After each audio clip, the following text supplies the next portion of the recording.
بسم الله الرحمن الرحيم. سبحان الله ما شاء الله.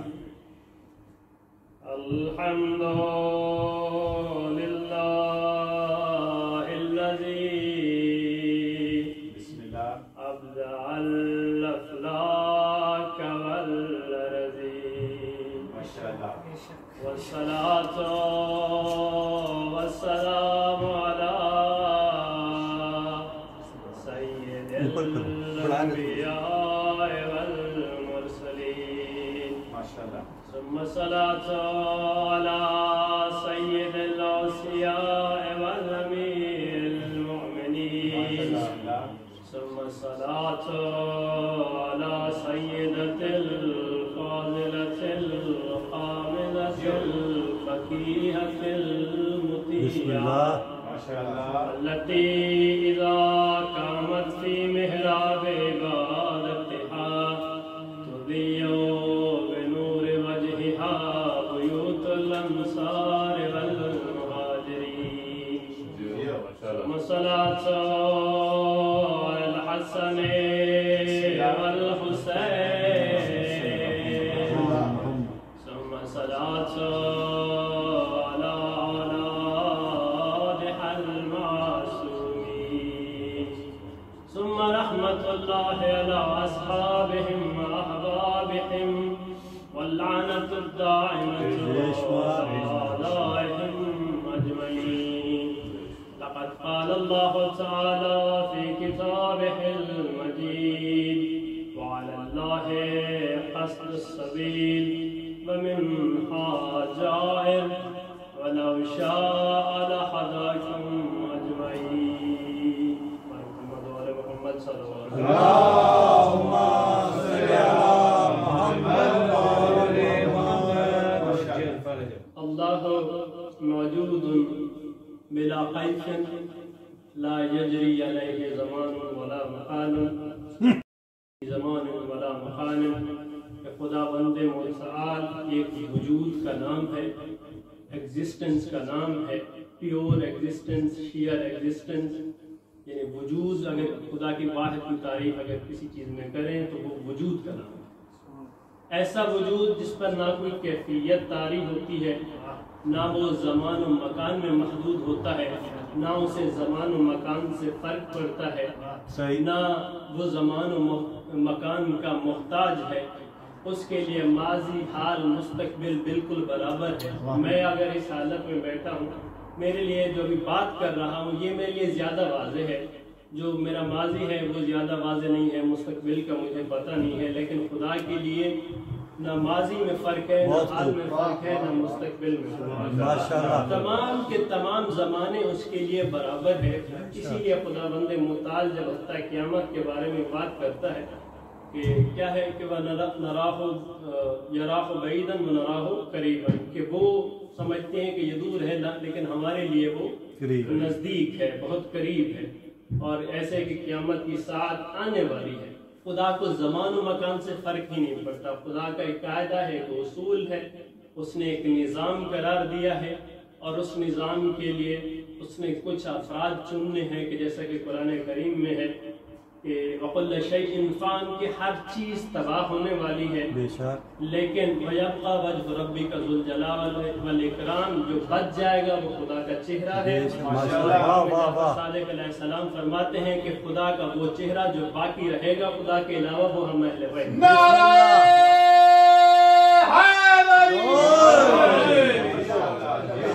خدا کا وہ باقی رہنے والا چہرہ اہل بیت ہے. اور اسی امام کی ایک حدیث ہے کہ ہمارے شیعہ ہماری بچی ہوئی طینت سے پیدا ہوئے ہیں، لہٰذا یہ باقی جو شیعہ ہوں گے یہ بھی اسی میں باقی رہ جائیں گے. جو بقا حاصل ہونی ہے وہ اہل بیت کو ہونی ہے، یا جو ان کی طینت سے خلق ہوئے، باقی ہر چیز فنا ہو جانا ہے. نعرہ تکبیر، اللہ اکبر، نعرہ رسالہ، یا رسول اللہ، نعرہ حیدری. اور اس بقا کا واحد طریقہ، واحد طریق، واحد راستہ یہ ہے کہ یہ حضرت انسان کہ جو وجود محض ہے جس کو خداوند متعال فرماتا ہے کہ انتم الفقراء، فقراء پیسے کے حوالے سے نہیں، وجود کے حوالے سے فقیر ہے. تمہارا وجود محتاج ہے، عین احتیاج ہے تمہارا وجود. ایک لمحے کے لیے خدا کی نظر تم سے ہٹ جائے تو یہ سب کچھ ختم ہو جائے گا، تم باقی نہیں. اس طرح سے تم فقیر ہو. تو بقا کے لیے لازم ہے کہ یہ حضرت انسان ارتقا کرے، بڑھے اس وجود حقیقی طرف، ہر وقت اسی کی طرف نظر رکھے، اور پھر ہی اس کو بقا حاصل ہونی ہے کہ یہ جا کے یہ جو امر ربی ہے، جب یہ جسم ہر چیز مادہ ختم ہو جائے گا، یہ جو امر ربی واپس خدا کے پاس پہنچے گا، تبھی ہی اس کو بقا ملے گا. ماشاءاللہ. اور اس بقا کے لیے ایک نظام قائم کرنے کی ضرورت ہے. اس لیے خداوند نے ہمیں خلق فرمایا کہ اور فرمایا کہ وما خلقت الجن والانس الا لیعبدون، کہ ہم نے انسان کو، حضرت انسان کو اور جن کو کلی طور پہ انسان، فرد سے فرق نہیں پڑتا، یہ مکمل انسان، جمعیت انسان. خدا نے اس جمعیت انسان کو ارتقاء کی طرف لے جانا ہے، اور جو ناکارہ ہے وہ فنا ہو جائیں گے، وہ ختم ہو جائیں گے. جن کو باقی رہنا ہے وہ ہے جو خدا کی طرف سفر کریں گے.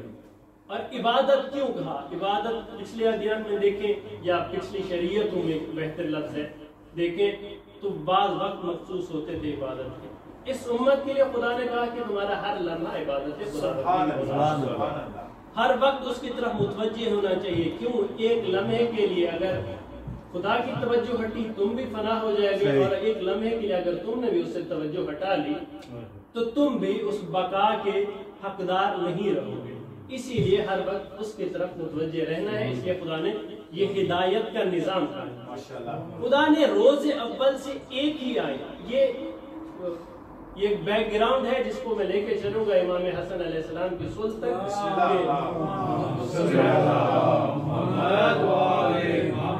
یہ نظام ہدایت جو ابتدا سے شروع ہوا اور اس کی مختلف کڑیاں ہیں، اس کے مختلف مراحل ہیں، وہ ختم نہیں ہوا. ایک کڑی ہے جس نے اس سلسلے کو آگے بڑھایا ہے اور اس نظام میں باقی رہنا ہے. خدا کو زمان و مکان سے فرق نہیں پڑتا. جو آپ کے سامنے افراد ہیں خدا کو اس سے فرق نہیں پڑتا. خدا کو اصلا غرض ہی نہیں ہے اس سے، کیونکہ اس کے لیے زمان، ماضی، حال سب کچھ برابر ہے. خدا نے ایک نظام میں ہدایت قرار دیا، ایک ہی دن قرار دیا، اور مختلف طریقے سے خداوند متعال نے اس کو فرمایا کہ ان الدین عند اللہ الاسلام، کہ خدا کے نزدیک دین اگر ہے تو اسلام ہے، کہ اگر خدا کسی دین پر تمہیں راضی ہے وہ اسلام ہے. ومن یبتغی غیر الاسلام دینا فلا يقبل منه، کہ جو اسلام کے علاوہ کچھ اور لے کے آئے گا وہ بھی اس سے قبول نہیں کیا جانا. اور اگر کوئی ہدایت چاہتا ہے تو یشرح صدرہ للاسلام، تو خدا اس کا دل بھی فقط اسلام کے لیے کھولتا ہے. ایک ہی دین ہے، آغاز سے آئین بھی ایک ہے. کہ خداوند متعال نے کہا کہ جب ہم نے رسولوں سے، جب انبیاء سے عہد لیا، کب؟ جب ہم نے ان سے کتاب و حکمت کا تھوڑا سا علم لیا. من کتاب و حکمت، میں نے پچھلی ایک مجلس میں یہ بیان کیا تھا کہ ایک ہی کتاب تھا، ایک ہی آئین تھی. آغاز پہلے انبیاء کو چند چیزیں اس میں سے عطا کی گئی اور کہا کہ اس کو انٹروڈکشن کراؤ، بعد میں نبی نے آنا ہے، بعد میں ختمی مرتبت نے آنا ہے، تم نے جا کے اس کا انٹروڈکشن کرانا ہے، اس نے آنا ہے اور اس نظام ہدایت کو تکمیل تک پہنچانا ہے. کہ جس کے بعد خدا وہ دعویٰ کرے، جس کے بعد وہ خدا وہ کہے کہ آج ہم نے تم پہ نعمت تمام کر دی اور آج تمہارے لیے ہم دین اسلام کے لیے راضی ہو گئے. تو یہ انبیاء کی مختلف کڑیاں، آئین اور دستور ہمیشہ سے ایک تھا، کبھی بھی نہیں تبدیل ہوئی. آپ اس انسان کو جتنی سخت تھی اس کے مطابق عطا کیا گیا اور اس کے مطابق اس کو دیا گیا. اور پھر خداوند متعال فرماتا ہے کہ ہم نے رسولوں کو دو مقاصد کے لیے بھیجا. پہلی بات یہ ہے کہ خداوند متعال نے کہا کہ جب ہم نے رسولوں سے، جب انبیاء سے عہد لیا، کب؟ جب ہم نے ان سے کتاب و حکمت کا تھوڑا سا علم لیا. من کتاب و حکمت، میں نے پچھلی ایک مجلس میں یہ بیان کیا تھا کہ ایک ہی کتاب تھا، ایک ہی آئین تھی. آغاز پہلے انبیاء کو چند چیزیں اس میں سے عطا کی گئی اور کہا کہ اس کو انٹروڈکشن کراؤ، بعد میں نبی نے آنا ہے، بعد میں ختمی مرتبت نے آنا ہے، تم نے جا کے اس کا انٹروڈکشن کرانا ہے، اس نے آنا ہے اور اس نظام ہدایت کو تکمیل تک پہنچانا ہے. کہ جس کے بعد خدا وہ دعویٰ کرے، جس کے بعد وہ خدا وہ کہے کہ آج ہم نے تم پہ نعمت تمام کر دی اور آج تمہارے لیے ہم دین اسلام کے لیے راضی ہو گئے. تو یہ انبیاء کی مختلف کڑیاں، آئین اور دستور ہمیشہ سے ایک تھا، کبھی بھی نہیں تبدیل ہوئی۔ آپ اس انسان کو جتنی سخت تھی اس کے مطابق عطا کیا گیا، اس کے مطابق اس کو دیا گیا۔ اور پھر خداوند متعال فرماتا ہے کہ ہم نے رسولوں کو دو مقاصد کے لیے بھیجا۔ پہلی بات یہ ہے کہ وما نرسل المرسلین الا مبشرین و منذرین، کہ ہم نے رسولوں کو بھیجا دو مقاصد کی، ایک یہ ہے کہ بشارت دیں اور دوسرا یہ ہے کہ ڈرائیں۔ بشارت کس کی دیں؟ بشارت اس کی دیں کہ بالآخر جو یہ دنیا ہوگی، یہ جو آخرت ہوگی، یہ کل کائنات ہوگی، یہ مستضعفین کے لیے ہوگی، یہ متقین کے لیے ہوگی، یہ خدا کے بندوں کے لیے ہوگی۔ بالآخر ان کی حکومت ہونی ہے اور انہی کا ہی غلبہ ہونا ہے۔ بچ جانا ہے اگر اس کائنات میں کوئی چیز تو وہ فقط دین اسلام ہے، اور رہ جانی ہے اگر کسی کی حکومت تو وہ فقط ہادیان الہی۔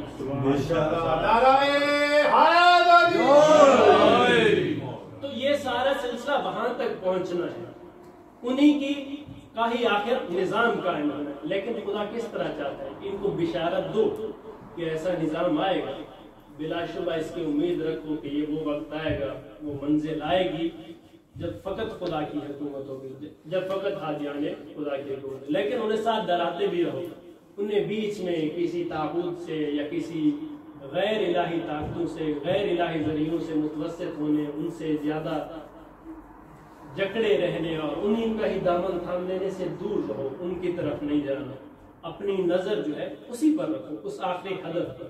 جیو ماشاءاللہ۔ اور دوسری چیز ساتھ یہ ہے کہ انزل معهم الکتاب والمیزان، ان کے ساتھ کتاب بھی نازل کی، میزان بھی نازل کیا، لیقوم الناس بالقسط، کہ تاکہ وہ انسانوں میں عدل کا نظام قائم کرے۔ لیکن کس صورت میں؟ اس صورت میں کہ اگر وہ تمہارے پاس آئے اور اگر تم اس پہ حکم چلاؤ، قرآن کریم میں واضح یہ ہے کہ اگر تم نے حکم دینا ہے اور تمہارے پاس آئے، پہلے تو تمہارے پاس ہے رسول حق ہے کہ قبول کرو یا نہ کرو، لیکن اگر قبول کرو تو فاحکم بینہم بالقسط، ان کے درمیان انصاف سے، عدل سے فیصلہ کرنا ہے، عدل سے حکومت قائم کرنی ہے۔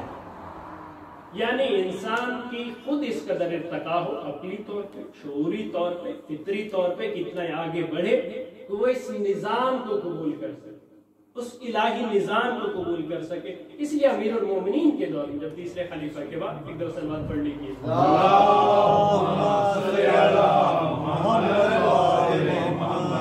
اس دور میں جب امت واپس پلٹتی ہے تو امام رد کرتے ہیں، جب تکرار کرتی ہے، جب پتہ چل جاتا ہے کہ ہم ہاں یہ واقعی قبول کرنے کے لیے تیار ہیں، تو اس وقت امام مجبوراً قبول کرتے ہیں، لیکن پہلے انہیں واپس لگے دیتے ہیں، کیونکہ قرآن میں واضح حکم ہے رسول کو بھی کہ تمہارے پاس اگر فیصلہ کرانے آئے، اگر تم قبول کرو یہ تمہاری مرضی ہے، دیکھو ان کی حالت، یہ قبول کرنے کی حالت میں۔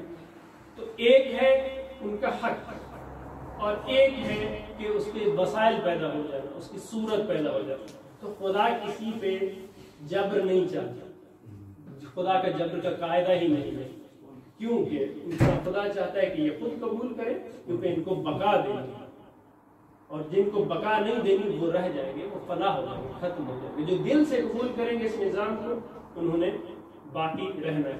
اور اس لیے دو ذرائع ہیں، ایک یہ ہے کہ آپ حکومت قائم کریں اور انہیں اس مدینہ فاضلہ کی، اس آخری حکومت کی ایک امید جگائیں، دکھائیں کہ کس مقام تک اس نظام نے، اس کائنات نے پہنچنا ہے اگر یہ راضی ہوں، اور جس وقت نہ راضی ہوں تو اس نظام کی، اس دین اسلام کی، یہ انبیاء ایک پارٹی ہے، ان کا ایک آئین ہے، ایک دستور ہے، ایک پارٹی ہے جو مختلف مراحل میں آ رہے ہیں، اور یہ ہے کہ یا اس کو تحریک میں بدل دیتے ہیں یا اس کو حکومت میں، دو ہی ذرائع ہیں، یا اس کو کہ یا تو ڈراؤ اور ان کی بشارت دو، یا یہ ہے کہ حکومت کا نظام قائم کرو، بس دو ہی ذرائع ہیں جب تک۔ اور یہ صرف اشارہ ہوگا، حتمی حکومت ابھی قائم نہیں ہوگی، وہ بالآخر ہی قائم ہونی ہے کہ جب مستضعفین اس پر حکومت کریں گے۔ ایک دفعہ درود پڑھ لیجیے محمد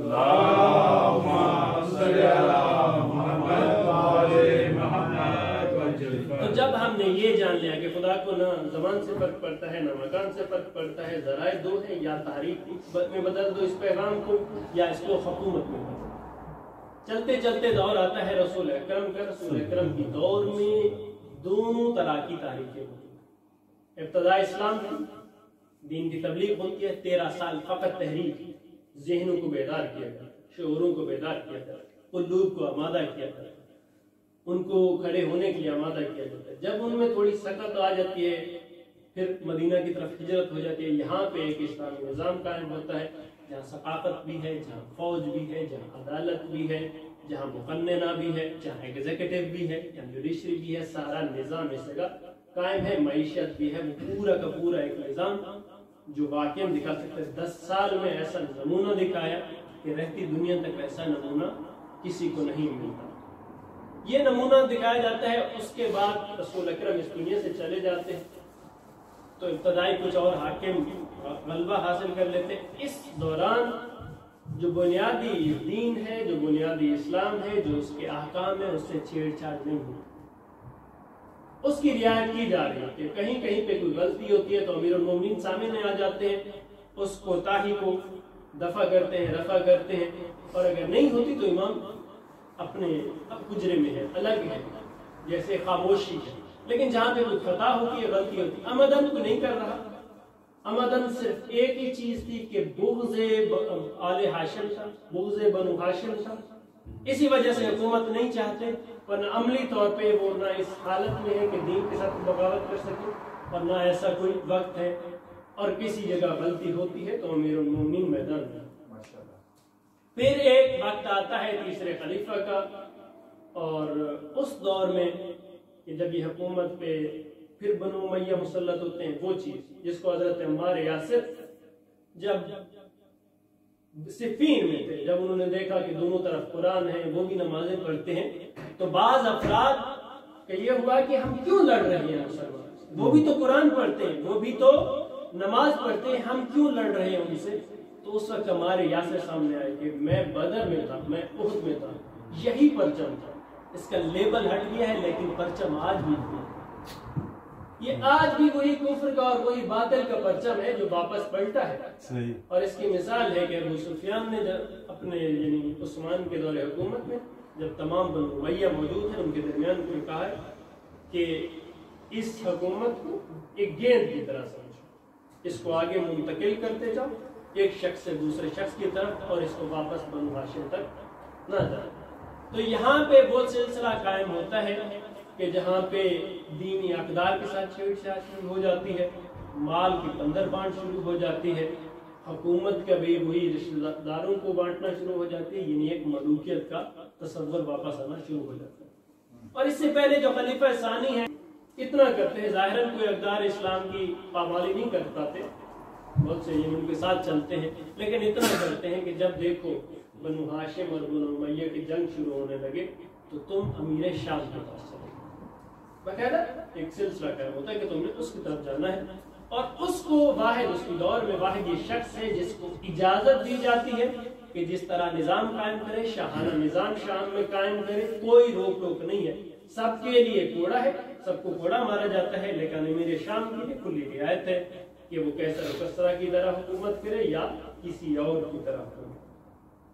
تو یہ بڑھتے بڑھتے جب امیر المومنین کا دور آتا ہے، امیر المومنین اپنے طریقے سے جنگ کرتے ہیں جس قدر ہو سکتا ہے، آ جاتا ہے امام حسن علیہ السلام کا دور۔ ہمیں اس حکمت کو سمجھنا ہے کہ یہ الہی نمائندے کس طرح کام کرتے ہیں۔ ایک چیز آپ کو یاد رکھیں کہ الہی یہ نمائندے ایک پوری کڑی ہے، ان کا آئین و دستور ایک ہے، ان کا بنیادی ہدف اگر کوئی رہ جاتا ہے تو وہ فقط دین اسلام اور اس آئین کی حفاظت کرنا ہے، چاہے وہ تحریک کے ذریعے ہو چاہے حکومت کے ذریعے۔ ماشاءاللہ، اس کے علاوہ کوئی دو ذرائع نہیں ہیں، دو ذرائع، یا تحریک یا حکومت۔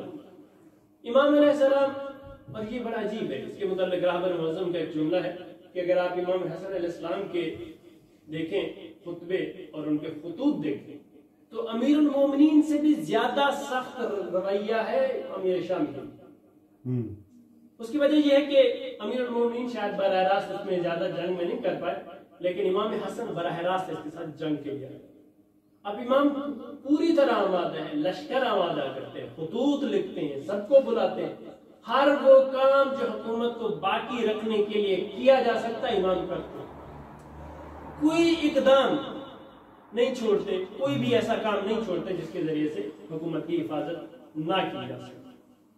لیکن یہ ہوتا ہے کہ سب بے وفائی کر جاتے ہیں، عبیداللہ بن عباس جیسے صحابہ کہ جن کے بارے میں تصور نہیں ہو سکتا کہ جس نے کہ معاویہ نے جس کے بیٹوں کو قتل کیا وہ بھی لالچ میں آ کے اس طرف چلتا.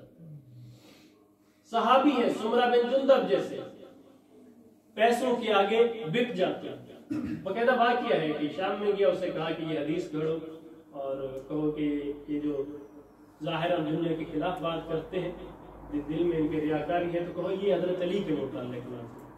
اس نے کہا میں ایسا نہیں کروں گا. اسے فقط دین اسلام اور عیسائیین کی حفاظت کرنا ہے چاہے وہ تحریک کے ذریعے ہو چاہے حکومت کے ذریعے. ماشاءاللہ. اس کے علاوہ کوئی دو ذرائع نہیں ہیں. دو ذرائع یا تحریک یا حکومت. امام علیہ السلام اور یہ بڑا عجیب ہے اس کے متعلق راہبر معظم کا ایک جملہ ہے کہ اگر آپ امام حسن علیہ السلام کے دیکھیں خطبے اور ان کے خطوط دیکھیں تو امیر المومنین سے بھی زیادہ سخت رویہ ہے امیر شام کی. اس کی وجہ یہ ہے کہ امیر المومنین شاید براہ راست اس میں زیادہ جنگ میں نہیں کر پائے لیکن امام حسن براہ راست اس کے ساتھ جنگ کے لیے. اب امام پوری طرح آمادہ ہیں, لشکر آمادہ کرتے ہیں, خطوط لکھتے ہیں, سب کو بلاتے ہیں. ہر وہ کام جو حکومت کو باقی رکھنے کے لیے کیا جا سکتا ہے امام کرتے ہیں. کوئی اقدام نہیں چھوڑتے, کوئی بھی ایسا کام نہیں چھوڑتے جس کے ذریعے سے حکومت کی حفاظت نہ کی جا سکے. لیکن یہ ہوتا ہے کہ سب بے وفائی کر جاتے ہیں. عبیداللہ بن عباس جیسے صحابہ کہ جن کے بارے میں تصور نہیں ہو سکتا کہ جس نے کہ معاویہ نے جس کے بیٹوں کو قتل کیا وہ بھی لالچ میں آ کے اس طرف چلتا. صحابی ہیں سمرہ بن جندب جیسے پیسوں کے آگے بک جاتے ہیں. باقاعدہ واقعہ ہے کہ شام میں گیا اسے کہا کہ یہ حدیث گھڑو اور کہو کہ یہ جو ظاہراً دنیا کے خلاف بات کرتے ہیں دل میں ان کے ریاکاری ہے تو کہو یہ حضرت علی کے متعلق بات ہے. اس نے کہا میں ایسا نہیں کروں گا. اسے کہا 10,000 ہے پھر 20,00,000 درہم دینار بڑھاتے 5 لاکھ تک بڑھے. اس نے کہا نہیں کروں گا. تو لوگوں نے کہا کہ اسے پتہ نہیں ہے کہ 5 لاکھ کتنا ہے, ایسا کرو ذرا 5 لاکھ لے کے 5 لاکھ لائے ڈھیر کر کے رکھ دیا. حضرت کے جو ہے مزاج بگڑ گئے, قبول کر لیا. تو یہ طریقہ تھا. اس صورت میں یعنی ایک طرف یہ ہے کہ فقط اقتدار حاصل کرنا ہے اور اقتدار کو بچانا ہے, دوسری طرف یہ ہے کہ اقدار کو بچانا ہے اور اقدار کی بقا رکھنی ہے اور یہ اقدار کی تحریک اس عوام میں امت میں منتقل ہو گئی. اور کوئی غلط طریقہ بھی استعمال نہیں کر سکتے. اس کی مثال ہے رسول اکرم کے دور میں جب حضرت قاسم کی وفات ہوتی ہے اور سورج گرہن لگتا ہے. کچھ لوگ سمجھتے ہیں کہ یہ اس وجہ سے سورج گرہن لگا ہے کہ حضرت قاسم کی وفات ہوئی تو رسول ظاہراً کل متوجہ ہوئے تھے, ظاہراً رسول کی طرف متوجہ ہوتے, لیکن رسول اکرم سامنے آ جاتے کہ نہیں اس کی اپنی وجوہات ہیں, اس وجہ سے سورج گرہن ہوا ہے. میں یہ نہیں چاہتا کہ باطل طریقے سے تم اسلام کو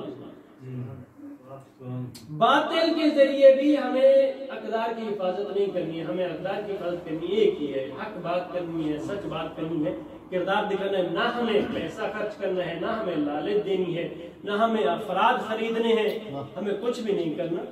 ہمیں فقط حق کو بچانا ہے اور حق کے ذریعے, کیونکہ اس کائنات کی حتمی منزل حق ہی ہے اور کوئی نہیں. انہیں فرق ہی نہیں پڑتا. اب مان لیجئے, آپ یہ سمجھ لیجئے کہ جس طرح خدا کو زمان و مکان سے فرق نہیں پڑتا, اسی طرح ان کو جو مظہر صفات کبریا ہے انہیں فرق نہیں پڑتا.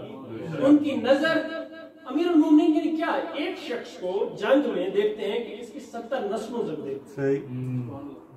70 نسلوں تک بھی کوئی مومن ہے تو یہ 70 نسلیں ہمیں قبول, وہ ایک مومن ہمیں 70 نسلیں اسے ایک مومن کے لیے قبول. 70 نسلیں یہ تمام کے تمام باطل, کیونکہ انہوں نے مٹ جانا ہے, انہوں نے باقی ہی نہیں رہنا. ہمیں وہ چاہیے جس نے پھر ہمارے ساتھ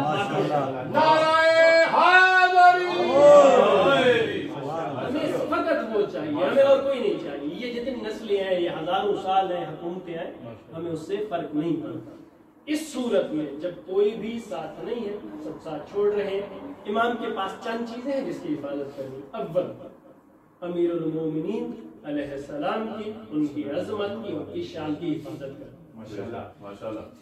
اور رسول اکرم کی جو سیرت ہے اس کو بچانا ہے, اور اسی طرح قرآن مجید کی حفاظت کرنی. کہ وہ امت کے درمیان سے رخصت نہ ہو، وہ امت کے درمیان سے۔ تیسری چیز اپنے شیعہ مومنین کی حفاظت کرنی ہے جو شیعہ ہیں، اور ساتھ ساتھ ان شہداء کی جو جنگ جمل میں، جنگ صفین میں شہید ہو گئے تھے، ان کے لواحقین کی پرواہ کرنی ہے کہ وہ کہیں تتر بتر نہ۔ اس کے ساتھ ساتھ امام کو کے لیے ایک اور چیز ضروری ہے کہ یہ حکومت ملوکیت میں تبدیل نہ ہو اور واپس یہ حکومت اہل بیت کے پاس لوٹے۔ اور ایک اور چیز جو ضروری ہے وہ یہ ہے کہ یہ جانشینی جو ہے ان کی طرف، یعنی وہی ملوکیت کی وجہ سے ان کے پاس نہ جائے۔ تو معاویہ ایک خط لکھتا ہے کہ میں صلح کے، لیکن دوسری صورت کیا ہے؟ ایک طرف امام نے حفاظت کرنی، دوسری طرف یہ ہے کہ امام جنگ کرتے ہیں تو تمام امام حسن کو اپنے ساتھیوں کے ذریعے ہی قتل کرا دیا گیا، بعد میں اہل بیت کو قتل کرتے ہیں، اور بعد میں خود یہی معاویہ ترہین کی مجلس بھی رکھ لیتا، مجھے حسن کا غم ہے، اور یہ غم بھی منا لیتا، اور یہ بات ساری یہی ختم ہوئی۔ اسی لیے ہمارے علماء نے، اور احادیث میں بھی یہ چیز موجود ہے کہ خدا کے لیے یعنی شہادت ہے وہ خاص حالات میں ہے، صرف قربان ہو جانا شہادت نہیں ہے۔ ہم نے بہت جملہ امام حسین علیہ السلام سے ایک سنا ہے، میں مختصر کرتے ہوئے اس کو وہ کروں گا کہ ہائی ہاتھ میں نہ دلہ کہ ذلت ہم سے دور ہے، لیکن اسی امام کا یہ بھی فرمان ہے کہ الموت خیر من الآر، کہ جو موت ہے وہ ذلت سے بہتر ہے، والآر خیر من دخول النار، لیکن ذلت جو ہے وہ جہنم میں داخل ہونے سے بہتر ہے۔ یہ امام کا جملہ ہے کہ ہمیں اگر صرف ہمیں یہ آپشن دیے گئے کہ یا ذلت قبول کرو یا موت، ہم موت قبول کریں، لیکن اگر ہمیں یہ آپشن دیا گیا کہ دین کسی طرح بچ سکتا ہے، لیکن ظاہری طور پہ لوگ ہمیں کہیں گے کہ یا مذل المومنین، آپ نے مومنین کی توہین کرا دی، تو ہمیں اس سے فرق نہیں پڑتا، ہم خدا کے حکم کی مخالفت نہیں کر سکتے۔ اصل جو چیز ہے کہ وہ دین کو بچائے، اصل دین کو بچائے، ہمارے ظاہری ذلت، ظاہری طور پہ یہ توہین قبول ہے، کیونکہ اصل جو عزت ہے وہ خدا بندے مطلب، اس لیے کہ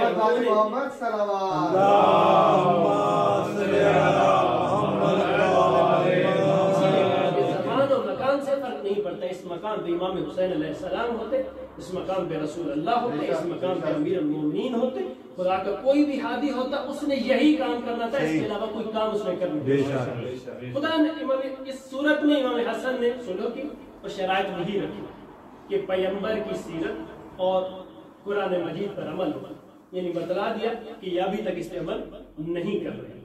دوسری چیز کہ امیر المومنین پہ شتم، سب و شتم نہیں کرنا، یعنی یہ کہ اب تک کر رہے تھے اس کی بے خونی کر دی، یہ جو کر رہے تھے۔ تیسری چیز کہ جو کوفہ میں مال غنیمت ہے جو امیر المومنین چھوڑتے گئے ہیں 5 لاکھ درہم، وہ بھی تم نے نہیں حاصل کرنے بلکہ تم نے خود کو دیا، وہ ہمیں دے۔ اس کے علاوہ یہ ہے کہ تم جو شہداء صفین ہیں ان کے لیے ایک وظیفہ مقرر کیا جائے گا، اس مال امت میں سے، یہ تمہارا مال تو ہے نہیں، یہ مال غنیمت میں سے، اور اسی طرح تمہارے بعد یا تو خلافت میرے پاس لوٹے گی، میں نہ ہوا تو امام حسین کے پاس لوٹے گی، امام حسین نہ ہوئے تو تم کسی کو نہیں بنا سکتے، یہ امت فیصلہ کرے گی۔ یہ ایک آخری شرط ہے، اسی لیے امام جعفر صادق علیہ السلام،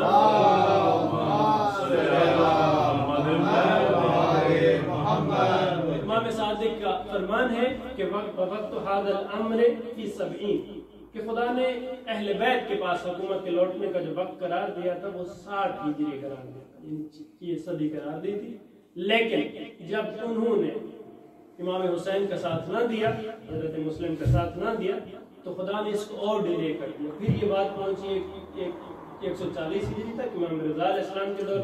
اس وقت بھی جب امت نے ساتھ نہ دیا، ابھی آمادہ نہیں تھی، تب وہ غضب بڑھ گیا خدا کا اور وہ آگے بات غیبت تک چلی گئی۔ لیکن اس تمام امر میں امام حسن نے اس کو تحریک بنا دیا، یعنی بنیادیں ہلا دی، اس حکومت کی بنیادیں ہلا دی کہ جو آگے قائم ہونے جا رہی تھی، جن مقاصد پہ قائم ہونے جا رہی تھی، اور یہی وجہ بنی کہ اسی بیسس پہ امام حسین علیہ السلام نے 50 ہجری سے خطوط لکھنے شروع کیے ہیں معاویہ کو، اور اس وقت قیام کی جو ہے خبریں دینا شروع کر دی۔ کس بیس پہ؟ اسی معاہدے کی بیس پہ۔ تو اگر امام حسن کی یہ صلح نہ ہوتی، نہ کربلا ہوتی، نہ امام حسین ہوتے، نہ یہ بعد کے ائمہ ہوتے، نہ انہوں کی یہ تحریک عزاداری، ابھی بھی یہ تحریک ہے جو ہمارے ورثے میں آئی ہے، جو ہمیں ملی ہے، یہ تحریک ہے جو آگے ہم نے نسلوں تک منتقل کرنی ہے، اور اس تحریک نے ملا کر جا کے اگر کسی سے ملنا ہے تو وہ امام زمانہ علیہ السلام۔